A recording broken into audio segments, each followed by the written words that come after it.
తాకట్టులో ఉన్న బంగారాన్ని విడిపించి ఆ రోజు ఆన్లైన్ రేటుకే మేము కొంటాం. Sharma gold company.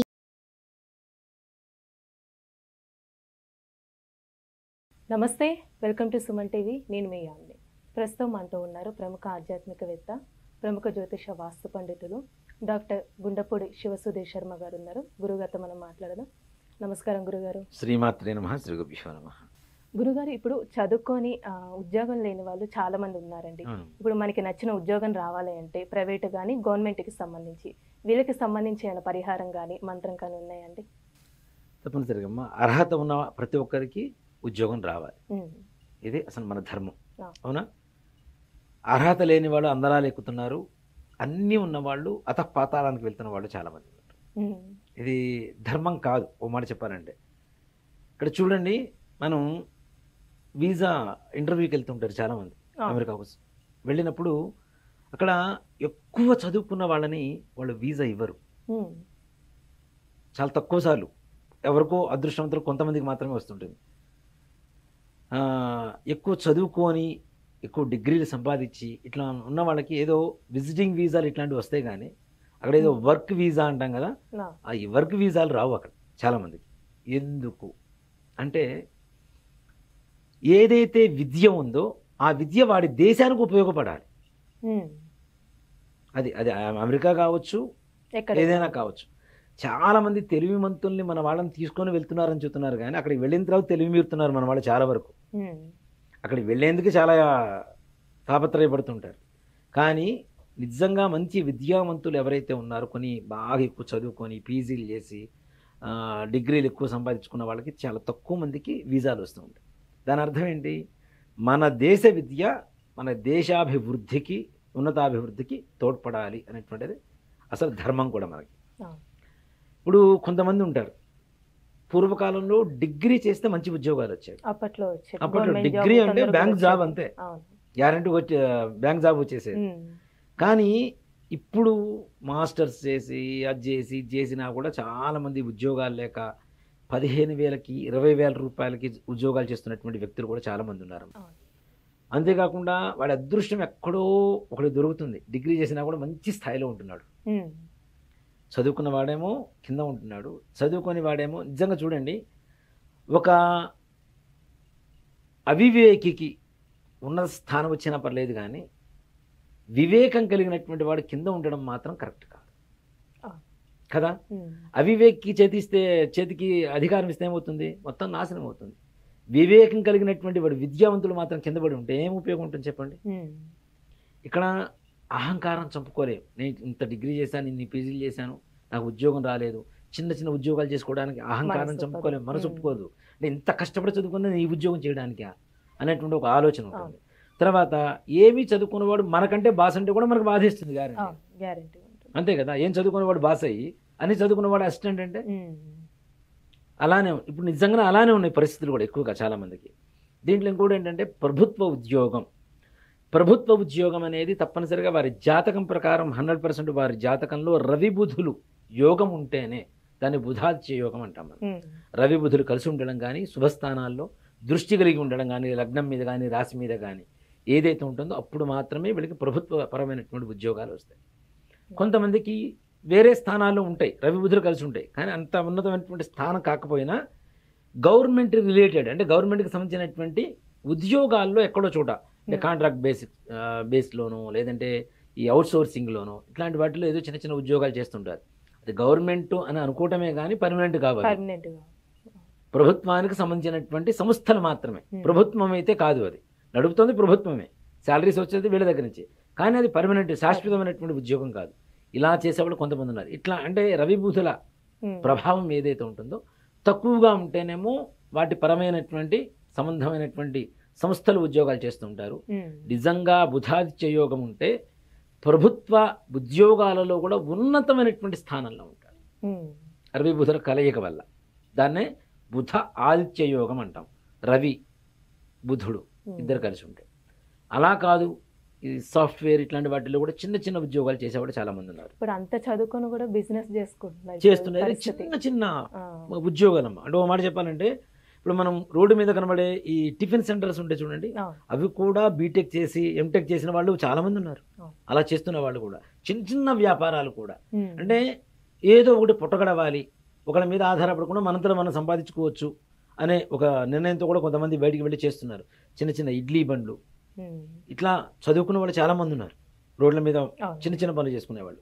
వీళ్ళందరికీ కూడా ఉద్యోగం రావాలి, తప్పనిసరిగా ఉద్యోగం ఉంటే చేసుకునే ఒక అమ్మాయిని ఇతనికి ఇవ్వాలంటే కూడా అరే ఉద్యోగం ఏముందని ఉందిరా ఆలోచిస్తారు. అని చెప్పి తప్పనిసరిగా, అంటే తల్లిదండ్రులు చూసేది అదే కదా, అవును. ఆర్థిక పరంగా ఈ అబ్బాయికి మంచిగా ఉందా లేదా, మంచిగా సంపాదించగలుగుతాడా, తెలివితేటలు ఉన్నాయా లేవా, వాడి ఉద్యోగం ఏంటి, వాడి సంపాదన ఏంటి, మా అమ్మాయిని పోషిస్తాడా లేదా, పిల్లలు పుడితే ఎలా ఉంటుంది ఏంటి, ఈ రకమైనటువంటి ఆలోచనే తల్లిదండ్రులు చేస్తూ ఉంటారు. కాబట్టి తప్పనిసరిగా ఉద్యోగం పురుష లక్షణం అనేది శాస్త్రం. ఉమ్. ఇప్పుడు అందరూ చేస్తున్నారు, అంటే కలిధర్మం అది, దాన్ని మనం ఎవరం కాదనడానికి లేదు.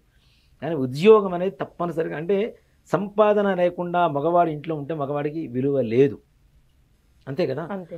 అంటే మొదటి నుంచి బేసికల్గా మనకి ఉన్న ఆలోచన విధానం ఏంటి, ఆడవాళ్ళు ఇంట్లో పనులు చేసుకోవాలి, ఇంట్లో సమర్థించుకుంటూ వెళ్ళాలి. అంటే మగవాళ్ళ కంటే ఆడవాళ్ళు తక్కువని కాదు, ఉమ్. మగవాళ్ళు చేసేటువంటి ఉద్యోగం కంటే ఆడవాళ్ళు ఇంట్లో సమర్థత ఏదైతే ఉంటుందో 100 ఉద్యోగాలు చేసినంత పని ఆడవాళ్ళు చేసే పని. ఉమ్. మగవాడు ఒక ఉద్యోగం ఒక పని మాత్రమే చేసుకొస్తాడు, ఇంట్లో ఆడవాళ్ళు 10 మంది చేసేటువంటి ఉద్యోగాన్ని ఒక్కతే చేస్తుంది, ఉమ్. ఒక స్త్రీ ఒక్కతే చేస్తుంది. అంత పరమ ఉన్నతమైనటువంటి స్థానం స్త్రీది. కానీ ఉద్యోగం లేకపోతే పురుషులకు విలువ లేదు అసలు, నిజంగా చెప్పాలంటే. అదే అబ్బాయిలే కాదు అమ్మాయిలే కాదు, ఇప్పుడు ఎవరికైనా ఉద్యోగం కావాలి అనుకున్న వాళ్ళకి, ఇందాక మనం చెప్పుకున్నాం రాజశ్యామల అనేటువంటి అమ్మవారిని పరస్పరమైనటువంటి అవగాహన కోసం చేస్తూ ఉంటాము అని చెప్పి. ఉమ్. అలానే ఉద్యోగానికి కొన్ని బీజాక్షర సంపుటితో, ఇందాక మనం ఓం హ్రీం ఐం శ్రీం అని చెప్పి మాతంగే నమో నమః అని చెప్పి చెప్తాం. దానికి తోడుగా ఇంకొక కొన్ని బీజాక్షరాలు కలుపుకుంటూ, కొన్ని మంత్రాలు కలుపుకుంటూ చేస్తే తప్పనిసరిగా ఉద్యోగం వస్తుంది. ఈ ఉద్యోగానికి ముఖ్యంగా ఇంటర్వ్యూకి వెళ్ళే ముందు, ఇప్పుడు ఇవాళ ఈ మంత్రం, ఈ వీడియో చూశారు, ఈ మంత్రం ఇవాళ నుంచి ప్రారంభించమని చెప్పండి, జపం చేస్తూ ఉండండి. ఏదైనా ఇంటర్వ్యూ వచ్చింది, ఈ మంత్రం ఏదైతే ఉంటుందో మంత్రం చెప్పేటప్పుడు అది జపం చేసుకునే ముందు, ఇంటర్వ్యూకి వెళ్ళే రోజు చిన్న బౌల్లో కొద్దిగా రోజు వాటర్ తీసుకొని దేవుడి ముందు కూర్చొని దీపారాధన చేసుకొని ఒక చిన్న ఆసనం వేసుకొని కూర్చొని, ఈ మగవాళ్ళైతేనేమో రైట్ హ్యాండ్ రింగ్ ఫింగర్, ఆడవాళ్ళైతేనేమో లెఫ్ట్ హ్యాండ్ రింగ్ ఫింగర్, ఆ రోజు వాటర్లో ఇలా వేలు పెట్టేసి ఒక పావు గంట సేపు ఈ మంత్రాన్ని జపించి, అది ఏ ఇంటర్వ్యూ అయినా సరే జపించి ఆ రోజు వాటర్తో ఫేస్ వాష్ చేసుకొని వెళ్ళమని చెప్పి. దీనివల్ల ఏంటి అంటే, ఈ వేలుని ఏమంటాం మనం, వశీకరణ కలిగజేసేటువంటి శక్తి ఈ ఫింగర్లో ఉంటుంది తప్పనిసరిగా. అందుకని చూడండి, మనకి అమ్మాయికి ఉంగరం ఏ వేలుకి పెడతాం మనం ఎంగేజ్మెంట్ చేసినప్పుడు, రింగ్ ఫింగర్, దీని పేరే రింగ్ ఫింగర్, ఈ వేలుకి పెడతాం. అంటే ఇది బంధాన్ని నిలిపేటువంటి శక్తి ఉంటుంది, పరస్పరమైనటువంటి వశీకరణ కలిగజేసేటువంటి శక్తి ఉంటుంది. మనం ఒక పనికి వెళ్తున్నాము అంటే అక్కడికి వెళ్ళేటువంటి మన ఉన్నతమైనటువంటి ఉద్యోగ స్థానంలో మనం ఇంటర్వ్యూ చేసేటువంటి వాళ్ళు మన పట్ల కొంతవరకు ఒక సాఫ్ట్ కార్నర్ కలిగి ఉండాలి. అది కలుగు చేసేటువంటి శక్తి ఈ మంత్రానికి ఉంటుంది. అంటే మంత్రం చేస్తున్నాం మనలో ఉంటుంది కదా, అంటే మనం వెళ్ళగానే చూసేదంటే మన ముఖమే కదా, మన ముఖ వర్చస్సు ఏదైతే ఉంటుందో, నిజంగా ముఖాన్ని చూసి కొంతమంది ఉద్యోగం వచ్చేప్పుడు చాలా మంది ఉంటారు, అంటే అరే వీళ్ళకి ఇవ్వచ్చు తప్పనిసరిగా, ఆ సాఫ్ట్నెస్ కానీ వాళ్ళ లక్షణాలు కానీ వాళ్ళ ముఖ కవలికలో తెలిసిపోతుంటాయి. కానీ కొంతమంది ఎంత అందంగా ఉన్నా, ఎంత తెల్లగా ఉన్నా, ఎంత ఇదిగా ఉన్నా, వాళ్ళకు ఉండేటువంటి కన్నింగ్ మెంటాలిటీ కొంతమందికి ఉంటుంది.